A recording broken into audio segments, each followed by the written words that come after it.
Real में आपको selection देगी, है ना। मैंने रवीना की क्लास नहीं लगाई थी, मैंने बल्कि भूपेंद्र सर ने कहा हटा दी थी यूनिवर्सिटी। भूपेंद्र सर कहने लगे नहीं, इनके कहने में मत चलो आप। तो फिर मैंने भी सोचा कि 1 या 2 क्लास बीच में ज़रूरी है कि जो आपको ये भी पता चल जाए कि आपको करना क्या है ना। और एक मानसिकता और बदल दीजिए, अगर हम पहले भी 3 मास्टर में सोच लेना इधर हम अटवा देंगे, ठीक, तो हमारी समझ में नहीं आने का ये शिक्षा है। जब हम ये मन बना लेंगे हाँ हमें इस फील्ड में कह रहा हूँ, अगर नहीं आप सेटिस्फाई तो फिर भी हटा दूँगा, ठीक है, क्योंकि वो तो तैयारी कर रही है, तो उससे वो तो इतना शर्म ये करती है कि मेरी स्टूडेंट है, तो मैं सजेस्ट देता हूँ, मना नहीं करती है, वो आ जाती है। उसके लिए पैसे वाला भी इशू ओके। अरे फीडबैक का प्रोसीजर आज हम चेंज करेंगे। आवाज कैसे आएगी?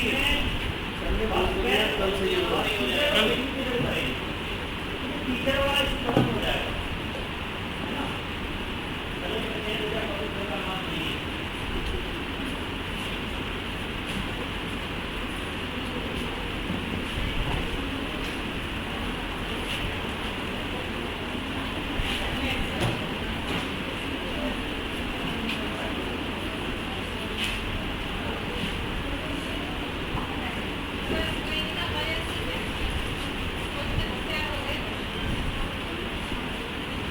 ये मान लो आप 2 से 3 दिन में चेक हो जाएंगे, वो ज़्यादा टाइम नहीं लगेगा। जितने भी काम होते हैं इस तरह के वो मैं नहीं करता हूँ, वो स्टूडेंट से करते हैं।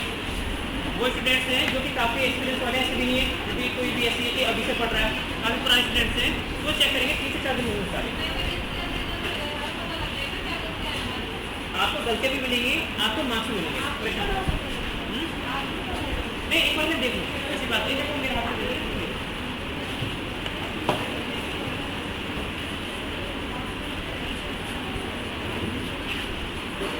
कोई ऐसा पर्सन तो नहीं है जो आज भी नहीं लिख के लाया है? कोई ऐसा पर्सन? डरने की बात नहीं है।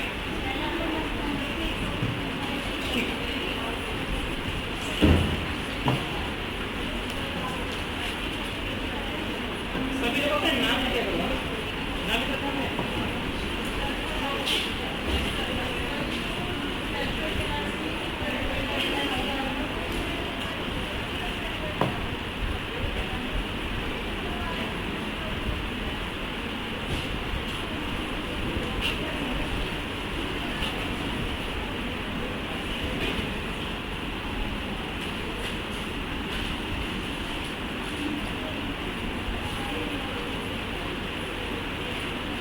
आप लोगों के पास 2 मिनट का टाइम है, कितने लोग आ रहे हैं आप लोग रिवाइज करो, फिर आप कंटिन्यू करेंगे।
आप लोगों ने खुद लिखे हैं वैसे, जो फिर नेट से कॉपी करके दे दिए ऐसे वगैरह खुद लिखे हैं सभी ने?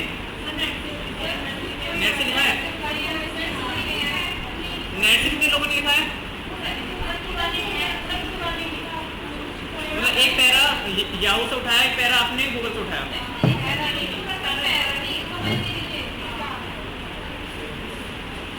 पढ़ लिया करो उस टॉपिक को, बात समझो, उसको पढ़ लिया करो। जैसे सपोज करो आपको कोई ऐसा टॉपिक मिला जिसके बारे में नॉलेज नहीं है, तो उस टॉपिक को पढ़ लो।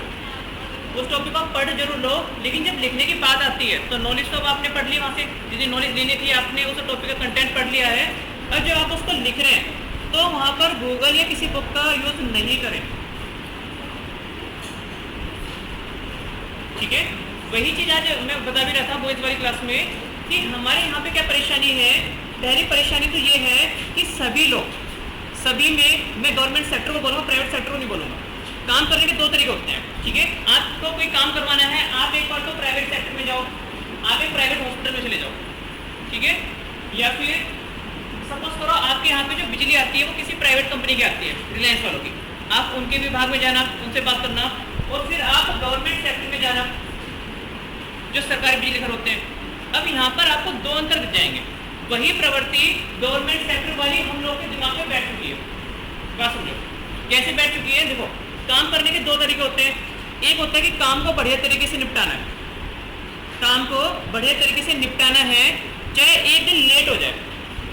बात समझो, कोई यहाँ पर मैं ओलंपिक की रेस तो नहीं करवा रहा हूँ कि भाई रेस चल रही है, कोई मैराथन चल रहा है, तो ऐसा नहीं है कि आपको जल्दी जल्दी में उल्टा सीधा कुछ भी लिखना है, आपको काम बढ़िया तरीके से करना है। कहने का मतलब क्या है, अब मैं जब गवर्नमेंट सेक्टर की बात करूंगा तो गवर्नमेंट सेक्टर वाली आइडियोलॉजी हम लोग के दिमाग में बैठी हुई है।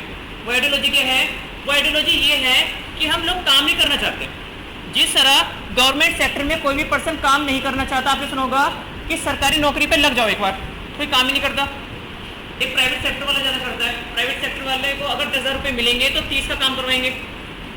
अगर कोई प्राइवेट सेक्टर में कोई भी जॉब करता है, आपने सुना होगा कि भाई 10,000 रुपये मिल रहे हैं, तो वहाँ पर उसी पर्सन से 30,000 रुपये का काम करवाते हैं। गवर्नमेंट सेक्टर में देख लो, गवर्नमेंट सेक्टर में कोई व्यक्ति कंप्यूटर ऑपरेटर लगाए, गवर्नमेंट सेक्टर में कोई व्यक्ति कंप्यूटर ऑपरेटर लगाए, वो काम ही नहीं करेगा, वो कंप्यूटर की जगह क्या खेलेगा, मोबाइल में पबजी खेलेगा। ये गवर्नमेंट सेक्टर के हालात हैं, ठीक है। आप किसी गवर्नमेंट बैंक में जाना, आप किसी सरकारी बैंक में उसमें जाना, प्राइवेट बैंक में, तो आप देखेंगे गवर्नमेंट बैंक वालों का आज काम करने का मूड नहीं है। वो क्या बोलेंगे, सर्वर नहीं आ रहे, वो बोलेगा सर्वर नहीं आ रहे, आधे घंटे बाद आ जाना, 1 घंटे बाद आ जाना। जबकि आप देखेंगे कि काम ओके चल रहा है, लेकिन वो करना नहीं चाह रहा। वही आइडियोलॉजी हम लोग के दिमाग में बैठ गई है। हम लोग काम नहीं करना चाहते, लेकिन जब प्रेशर आता है, जब गवर्नमेंट सेक्टर वालों के ऊपर प्रेशर आता है, वही प्रेशर जो हमारे माइंड पे आता है, तो हम उस काम को थोड़े डाइवर्ट कर देते हैं। करेंगे लेकिन दूसरे वे में करेंगे। दूसरे वे में कैसे करेंगे? आपने एक टर्म सुनी होगी, गाँव में बोलते हैं कि काम की राड़ काटना, सुना है कि काम की राड़ काट दी। वही आइडियोलॉजी हम लोग के दिमाग में बैठी हुई है। हम लोग काम नहीं करते, हम उस काम की राड़ काट देते हैं। इसकी कहानी खत्म करो, ठीक है। सेम मुझे आज ऐसा लगा कि काफ़ी पर्सन ऐसे भी तो हो सकते हैं जिन्होंने कॉपी किया हो कहीं से और लिख के दे दिया हो। तो बात समझो, जब आप आईएएस की तैयारी कर रहे हैं तो आपको काम करना है, काम से भागो मत, काम करना है, काम की राड़ नहीं काटनी है, ठीक है। तो आइडियोलॉजी को चेंज कर दो कि नेट से लिख लिया, उससे लिख लिया, कोई फायदा नहीं है भाई। बात समझो, हम तो केवल आपको यहाँ पर 3 घंटे गाइड कर रहे हैं। आपके दिन के जो 21 घंटे ये आप आईएएस बनाएंगे। हम तो केवल आपको 3 घंटे यहाँ पर फोकस कर रहे हैं कि आपको पढ़ाना है, कौन पढ़ रहा है कौन नहीं पढ़ रहा है। लेकिन जो आपके दिन के 21 घंटे बच रहे हैं, यही घंटे आपको आईएएस बनाएंगे, हम लोग नहीं बनाएंगे, ठीक है। और सभी आईएएस बन सकते हैं, कोई भी ऐसा पर्सन नहीं जो आईएएस नहीं बन सकता है। सभी में सेम क्वालिटीज है, बस उसको यूज करने की जरूरत है, ठीक है। तो कंटिन्यू करते हैं सभी आज में, ठीक है। तो नेचुरल सोर्स के बारे में पढ़ रहे थे, आज हम पढ़ेंगे किसके बारे में, वोल्केनो के बारे में, ठीक है। वोल्केनो मतलब ज्वालामुखी। अब यहाँ से क्वेश्चन किस टाइप के बनते हैं भाई? सबसे पहले क्वेश्चन तो ये बनेगा, अर्थ में पूरा हो गया, आपको खुद लिखना है। आज मैं वोल्केनो की जो समझाऊंगा मैं लिखाऊंगा नहीं। आज मैं क्या माइंड सेट करके आया हूँ कि मैं कोई भी चीज जो आपको बता रहा हूँ वोल्केनो खास तौर से, मैं आपको लिखवाऊंगा नहीं, केवल एक्सप्लेन करूंगा, आप घर से खुद कॉपी करेंगे। नहीं, इसमें जोन नहीं लिखने हैं। क्योंकि मैं जोन क्यों नहीं लिखवा रहा हूँ? क्योंकि जब मैं एनवायरनमेंट की बात करूंगा तो एनवायरनमेंट में जोन आएंगे। यहाँ पर हम जो एनवायरनमेंट इसलिए पढ़ रहे हैं, हम जो नेचुरल डिजास्टर को पढ़ रहे हैं, केवल एक मुद्दे के कारण पढ़ रहे हैं। वो मुद्दा क्या है? यहाँ पर 3 वेव्स हमने पढ़ी। इन 3 वेव्स से हमें ये पता चल गया अर्थ की 3 वेव्स है। तो हमारी बात खत्म, हमें कंक्लूजन मिल गया, हमारा रिजल्ट आ गया। जब एनवायरनमेंट की हम बात करेंगे तो उसी टॉपिक को हम एलिब्रेट कर देंगे, बस, ठीक है। अब यहाँ पर भी जब मैं वोल्केनो की बात करूंगा तो वोल्केनो को जब हम यहाँ पर इस मैटर से, मतलब इससे हम ये साबित कर देंगे कि हमारे अर्थ के 3 लेयर्स हैं या 1 से अधिक लेयर्स हैं, उस टॉपिक को हम वहीं पर रोक देंगे। बात समझो, मैं आपको वोल्केनो नहीं पढ़ा रहा हूँ, ना ही मैं आपको अर्थ पढ़ा रहा हूँ। हम तो केवल इनको यहाँ पर एक सोर्स की तरह यूज कर रहे हैं। जिससे हम ये फाइंड आउट कर सके कि अर्थ के 3 लेयर्स हैं। बात क्लियर है? ठीक है, तो सबसे पहला क्वेश्चन आपने सुना था वोल्केनो के बारे में, सुना है? कौन डिफाइन करेगा वोल्केनो क्या है, किस कारण इसमें इरप्शन होता है, क्या फैक्टर्स हैं, कौन बताएगा?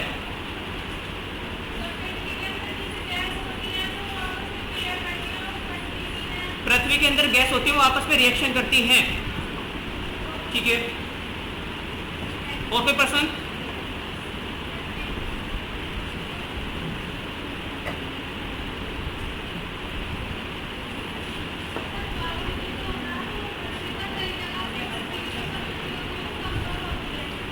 थोड़ा तेज बोलेंगे आप?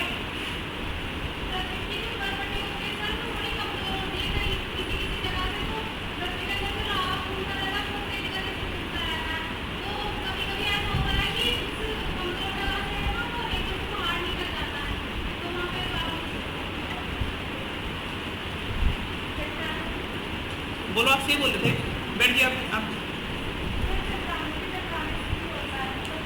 चट्टानें आपस में टकरा रही हैं तो उसके कारण वोल्केनो इरप्ट होगी। और कल मैंने बोला था कि सभी पढ़ के आएंगे।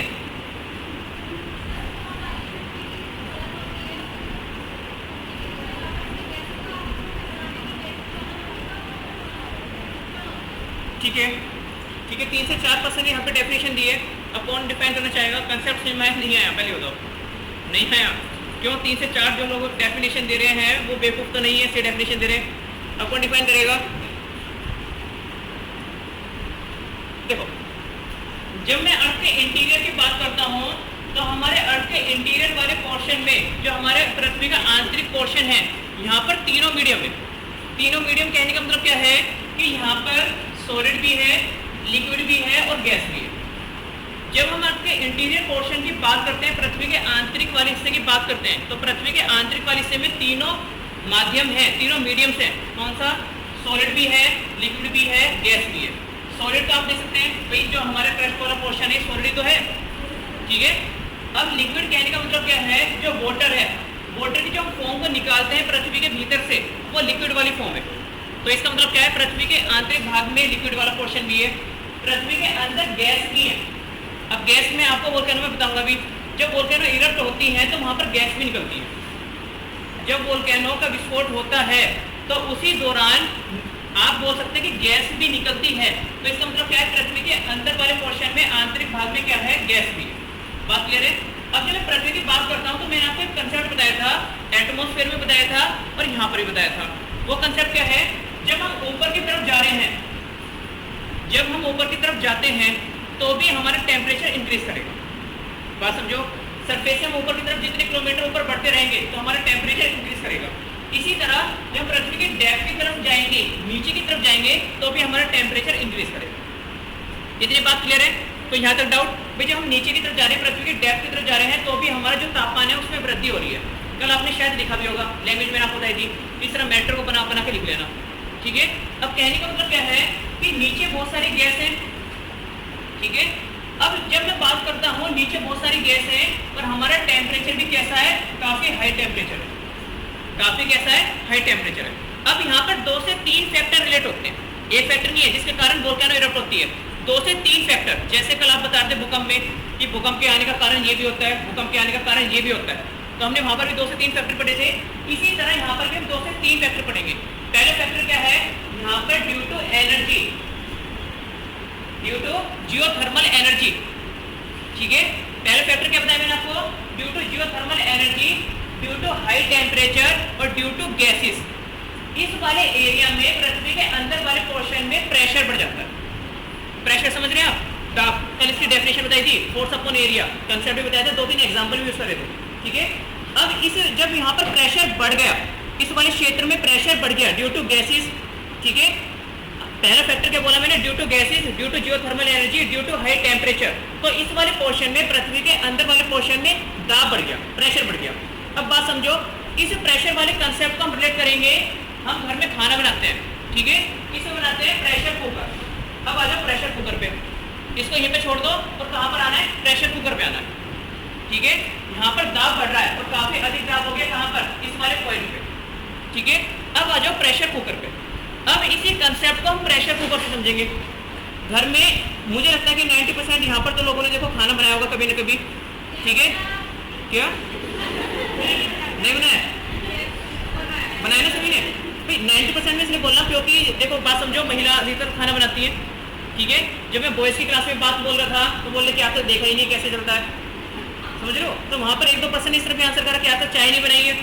जब भी मैं बोल रहा कि चाय तो कोई भी बना लेता है ना, तो बोले कि सर हमने आज तक चाय भी नहीं बनाई है। तो यहाँ पर तो समझो 90% लोगों ने यूज़ करा होगा प्रेशर कुकर को, ठीक है? अब प्रेशर कुकर कंसेप्ट क्या होता है? प्रेशर कुकर के ऊपर नोस्ट्रिल होती है, क्या बोलते हैं उसको? सीटी बोलते हैं ना, ठीक है? हम देसी लैंग्वेज में सीटी बोल सकते हैं, फिर हिंदी में सीटी बोलते हैं। अब उसमें कंसेप्ट क्या होता है? आप उसको हीट दे रहे हैं, आप उसको प्रेशर कुकर को हीट दे रहे हैं। अब वो जो नोस्ट्रिल है, जो सीटी है, उससे गैस निकलती है। उसका यूज़ क्या है वहाँ पर? उसका यूज़ ये है कि उसमें से गैस निकलेगी, प्रेशर कम होता रहेगा। जो प्रेशर अंदर बन रहा है कुकर के अंदर, वो निकलता रहेगा, वो रिलीज होता रहेगा, ठीक है? अगर वो प्रेशर नहीं निकला, वो गैस अगर बाहर नहीं आई, अब क्या होगा फिर? कुकर नहीं फटेगा, आपका घर ही फट जाएगा, ठीक है? लेंट्री चला जाएगा। ध्यान रखना, कुकर जब फटता है तो ये आपने सुना होगा कि कुकर फटने से 10 लोगों की मौत। सिलेंडर भी नहीं होता कि सिलेंडर फटने से लोग मरते हैं, मैंने देखा भी है, मैंने सुना भी है, ठीक है? कि जब ये कुकर फटता है तो जो लेंटर होता है, अब आप समझ लो लेंटर को बनाने के लिए कितना सीमेंट चाहिए, कितने वहाँ पर सामग्री चाहिए, कितनी सरिया चाहिए, वो लेंटर को पूरा ले जाता है साथ में, पूरा लेंटर गया उस घर का, ठीक है? तो आप समझ सकते हैं कितने लोग मरे होंगे, ठीक है? अब अगर ये कुकर से प्रेशर नहीं निकला तो बात समझो उसमें विस्फोट होता है। सेम कंसेप्ट यहाँ पर है। अब जो यहाँ पर प्रेशर क्रिएट हो रहा था, ठीक है, उस प्रेशर को रिलीज करने के लिए इसी एरिया में क्या होगा? एक विस्फोट होगा। उसी विस्फोट को हम किस नाम से नोट करेंगे? वोल्केनो के नाम से, वोल्केनो इरप्शन के नाम से, ठीक है? इसी विस्फोट को हम किस नाम से नोट करेंगे? वोल्केनो इरप्शन के नाम से। अब जब यहाँ पर वोल्केनो इरप्शन हुआ, यहाँ पर जब ये विस्फोट हुआ, तो यहाँ पर आपने 2 टर्म सुने होंगी, एक होती है हमारी मैग्मा और एक होती है हमारी लावा। पहले 2 टर्म्स की बात करूंगा, फिर वो टर्म्स की बात करेंगे। सुना है इनके बारे में? अभी तक ये कंसेप्ट में मैंने डेफिनेशन समझ में आई सबको? कोई डाउट? मैग्मा सभी ने सुना है, लावा सभी ने सुना है। कौन बताएगा इसमें कोई डिफरेंस है या दोनों एक ही टर्म है? डिफरेंस है पक्का, या दोनों एक ही चीज है? अलग अलग है, ठीक है, बोलो आप। नहीं, कौन डिफाइन करेगा क्या डिफरेंस है? और दोनों एक है तो कैसे एक है?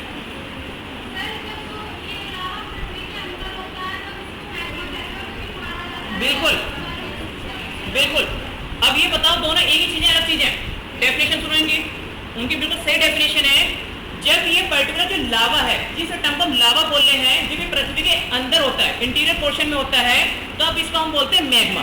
पर जब ये मैग्मा बाहर आ जाएगा, ठीक है, अर्थ सरफेस तक पहुंच जाएगा, तब हम इसको किस नाम से नोट करेंगे? लावा के नाम से। बात क्लियर है? ठीक है, तो मैग्मा जब तक अर्थ के इंटीरियर पोर्शन में है, लावा जब अर्थ के सरफेस तक वो पहुंच चुका है, तो हम इसको लावा बोलेंगे। कंसेप्ट क्लियर है? अब जब यहाँ पर विस्फोट होता है तो मैग्मा या फिर आप बोल सकते हैं लावा बाहर आ रहा है। इसके अलावा बहुत सारी गैसेस भी बाहर आती हैं, ठीक है?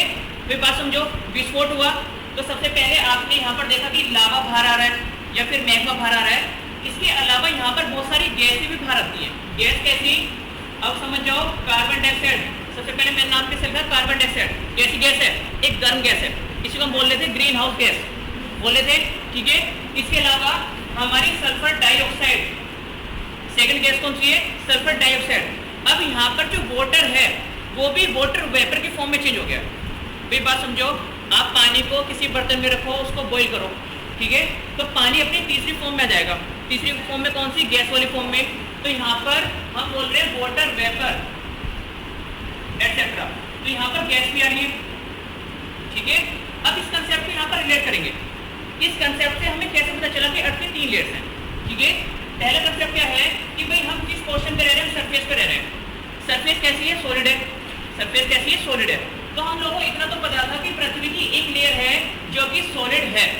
अब हम सोचते थे, जैसे हमने काफी भी नीचे की तरफ भी गए, खुदाई वगैरह भी करिए, तो हम सोचते थे कि पृथ्वी के पास पानी है, तो इसका मतलब दूसरी लेयर भी है जो कि लिक्विड वाली है, तो 2 लेयर्स हो गई। लेकिन जब यहाँ पर वोल्केनो इरप्ट हुई, तो जब यहाँ पर हमने देखा कि गैस भी निकल रही है, तो हो सकता है कि पृथ्वी 3 लेयर्स में विभाजित हो। बात क्लियर है? क्योंकि तीनों मीडियम हमें मिलने हैं, सॉलिड भी, लिक्विड भी और गैस भी। तो वोल्केनो के इरप्शन से हमें ये पता चलता है कि हमारी पृथ्वी का जो आंतरिक भाग है वो 3 परतों में विभाजित है। तो इस तरह हमने नेचुरल डिजास्टर को सोर्स बना के हमने पृथ्वी के आंतरिक पोर्शन के बारे में जाना। यहाँ तक ये बात क्लियर है? अब यहाँ पर और टर्म्स में डिनोट करूंगा। आपने सुना होगा क्रिएटर, सुना है? दूसरी टर्म है काल्डेरा, तीसरी टर्म है आसो, थर्ड टर्म क्या है? आसो। आशा वर्ड यूज नहीं करा मैंने, आसो। ठीक है, इनके बारे में सुना है कभी? कभी लाइफ में देखे हो ये 3 वर्ड, या फिर आपने पढ़े हो या फिर समझे हो, किसको समझाया हो? क्रिएटर सुना है केवल, एक टर्म सुनी है सभी ने, क्रिएटर पक्का। काल्डेरा कभी नहीं सुना, आसो कभी नहीं सुना। ये तीनों टर्म्स जो हैं वो मैच द फॉलोइंग में रिलेट करवाता है। कितनी बार ये टर्म्स आई हैं कि मैच करो, ठीक है? अब मैच कैसे करोगे? जब आपको कंसेप्ट पता होगा, डेफिनेशन पता होगी, ठीक है? चलो आप क्रिएटर बताते हैं, क्रिएटर कौन बताएगा?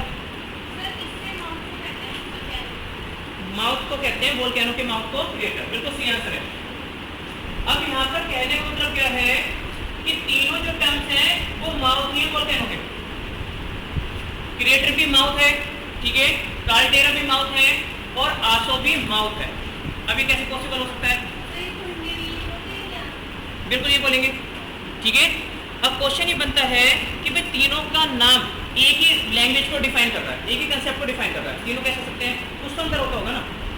ये बात समझो, अगर मैं बोलूँ किलोमीटर और मीटर हैं तो दोनों लंबाई मापने वाली यूनिट, लेकिन उसमें भी अंतर होता है। इसी तरह ये तीनों भी जो टर्म्स हैं वो वोल्केनो के माउथ से संबंधित हैं, लेकिन कुछ अंतर तो होगा। क्या अंतर होगा, कौन बताएगा? डीप क्यों जाना चाहते हो आप? वोल्केनो के अंदर ही होगा।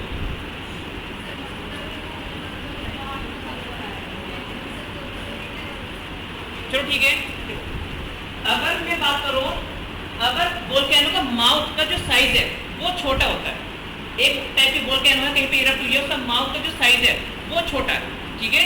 तो उसको हम बोलेंगे क्रिएटर। पहले टर्म क्लियर है, उसको बोलेंगे क्रिएटर।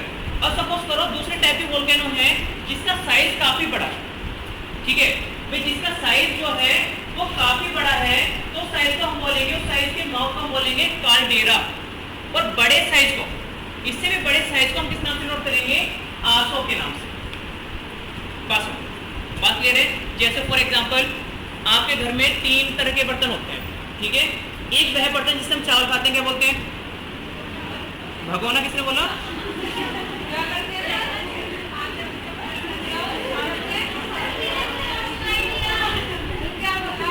मैंने ये बोला कि वह बर्तन जिससे हम चावल खाते हैं, तो किसी ने आंसर दिया भगोना।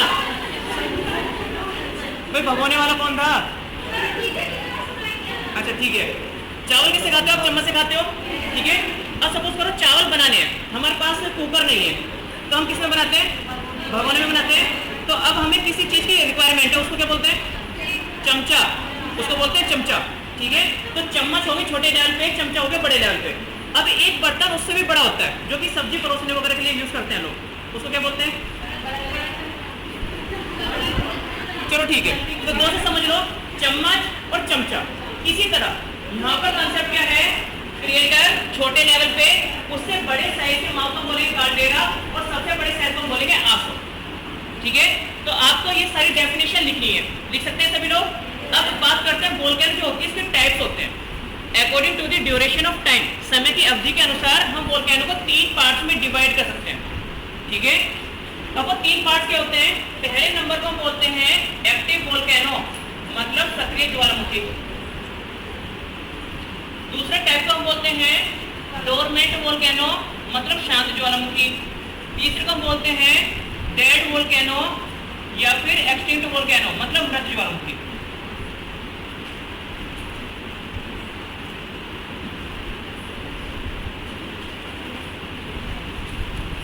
ठीक है, किसको? मीनिंग क्या बैठेगा उसका? हिंदी में शांत बैठेगा। क्या वर्ड यूज करा आपने? तो या तो वो आपकी लास्ट वाली है, बात समझो, मृत हो गई, तो हम इसको बोलेंगे ना शांत, मतलब सुषमा ये होता है। शांत मतलब वही हो गया ना, जो शांत है, और वर्ड का भी मीनिंग शायद वही बैठता है, तो आप इसमें बोलेंगे ना। वो उसका क्या हो गया, पर्यायवाची हो गया। बात समझो, जैसे विशाल, जैसे वर्ड यूज हो गया विशाल, विशाल के लिए हम बड़ा वर्ड यूज कर सकते हैं या फिर दूसरा वर्ड भी यूज कर सकते हैं, इस तरह हो गया। ठीक है, तो वोल्केनो जो है, जो ज्वालामुखी है, इनको समय की अवधि के अनुसार ड्यूरेशन टाइम के अकॉर्डिंग 3 पार्ट में डिवाइड करते हैं। पहले पार्ट का नाम क्या है, एक्टिव वोल्केनो, हिंदी में इसको बोलेंगे सक्रिय ज्वालामुखी। आप लोग एक काम क्या करो, एक रफ रजिस्टर ले लो, सभी लोग फेयर कॉपी का यूज नहीं करेंगे, रफ रजिस्टर का यूज करेंगे, उसमें ये सारी हिस्ट्री आप लिख लेना और इसका होमवर्क के रूप में आपको घर से लिख के लाना है, तो हमारा टाइम से हो जाएगा और कंसेप्ट भी आगे चलेगा। ठीक है, उसके बाद क्या करेंगे, जल्दी से सिलेबस को कवर करने के बाद फिर मैं आपको सैम्पल पेपर यहीं पे सोल्व कराऊंगा। ठीक है, तो हमारा सिलेबस भी जल्दी चलता रहेगा। तो भाई क्या होता है कि एक बार तो मुझे हिंदी में बोलना पड़ता है, एक बार फिर उसी चीज़ को फिर इंग्लिश में बोलना पड़ता है। ठीक है, आप लिखते भी बहुत आराम से हो, जैसे LKG क्लास के बच्चे हो। ठीक है, अब फिर उसी चीज़ को आप 2 बार रिपीट भी करते हो, सर क्या बोला था। ठीक है, तो काफ़ी टाइम चला जाता है उसमें। ठीक है, तो एक रफ रजिस्टर में पहले इनको नोट डाउन कर लो जल्दी से, अगर करना चाहते हो, नहीं तो एक साथ कर लेना। डेड वोल्केनो या फिर एक्सटिंक्ट वोल्केनो, मृत ज्वालामुखी। डोरमेंट वोल्केनो, शांत ज्वालामुखी। Dormant, dormant volcano, first active volcano, second dormant volcano, third हमारा डेड या फिर एक्सटिंक्ट वोल्केनो। डेड या फिर एक्सटिंक्ट वोल्केनो, नोट किया सभी ने। ठीक है, अब एक बार डिफाइन कर लिया, पहले लिखना चाहते हो, नाम लिखे सभी ने। ठीक है, तो अब इनको डिफाइन कर लेते हैं, तो समझ लेते हैं कि कैसे हम इनको डिफरेंशिएट करेंगे, कैसे इनमें अंतर बताएंगे। ठीक है, अब यहाँ पर एक्टिव वर्ड यूज किया गया है, मतलब सक्रिय। ठीक है, आपने सुना होगा कि घर में 2 तरह के बच्चे होते हैं। घर में 2 तरह के बच्चे होते हैं, एक बच्चा जो कि एक्टिव होता है, एक बच्चा जो कि एक्टिव नहीं होता है, जिसको हम बोल देते हैं आलसी है काफी, एक्टिव ही नहीं है। लेकिन दूसरा बच्चा हमारे घर में कैसा एक्टिव है। ठीक है, तो वहां पर एक्टिव कहने का मतलब क्या है, वो शरारत करता है, एक्टिव वाला शरारत करता है। देखिए करके बोलो, बोलो।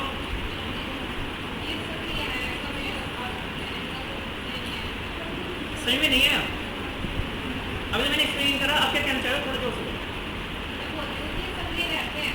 वो बच्चे सक्रिय रहते हैं, सक्रिय कैसे रहते हैं वो इधर पूछ रहा हूँ।